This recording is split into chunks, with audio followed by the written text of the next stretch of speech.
of chapter 2 of Psalms, or division 2 of Psalms, it says, the kings of the earth set themselves. This word set in the original Hebrew is yatsab, which means to place or to station oneself. Now, of course, the continuation of the sentence is they set themselves against the Lord.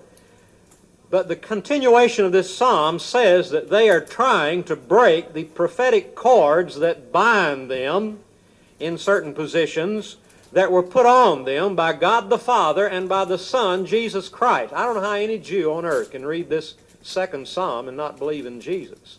It talks about the Son, God's anointed. Of course, they place themselves in that and say, we're God's anointed.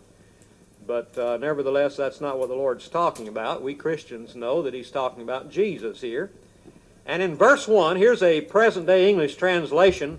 It is a vain thing to imagine you can get away from God's plan no matter how much you may holler and rage about it. Now, that's talking about the heathen who are trying to get away from God's plan. Now, to me, this is a tremendous miracle of God's predestination and God's purpose that He says in Ephesians 3:11, His eternal purpose. Now, don't get hung up on the word predestination. I think you know by now that I don't believe, and the Bible doesn't teach, that we're predestined either to go to heaven or hell. But God has predestined certain events to take place. He predestined His Son to come into the world, and not all the demons of hell could keep Him from coming. He predestines that He'll come again, and all the demons in hell or anyone else who doesn't believe in the second coming doesn't alter the fact one iota, but what He's coming. And He says the kings or the nations set themselves. In other words, they position themselves in the world, but even though they do it freely and they choose and align their own course and position in world events, it all works out for God's eternal purpose. They will be exactly where God knew they would be in the end time.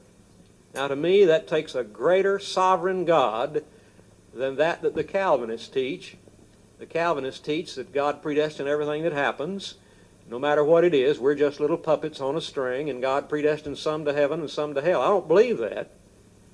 I believe it takes a greater God of sovereignty to be able to do His thing and to do His will on the earth, and us have freedom of choice. And that's exactly what He's saying here. He says these kings set themselves, but they cannot break God's predictive, predestined plan where they'll be in the end time. Now, Psalm 2 verse 4 says, God is amused and laughs at people who are heathen trying to break His prophetic plans and His purposes.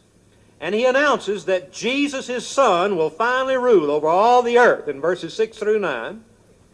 And the best course for the nations is to kiss Jesus and put your faith in Him. Psalm 2 verse 12. Or else you'll perish from God's roll of nations in the end time.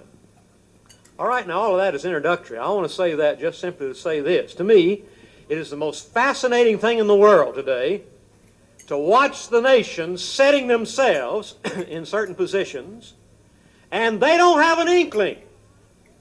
They don't have an idea that they are lining up for God's closing scenes. Right now in the Middle East, all over the world, nations are getting into position as God prophesied in the Bible, getting ready for the end time. And 99 and 44/100% of them have no earthly idea that it has anything to do with what God has planned. They think they are freely choosing their own alignments.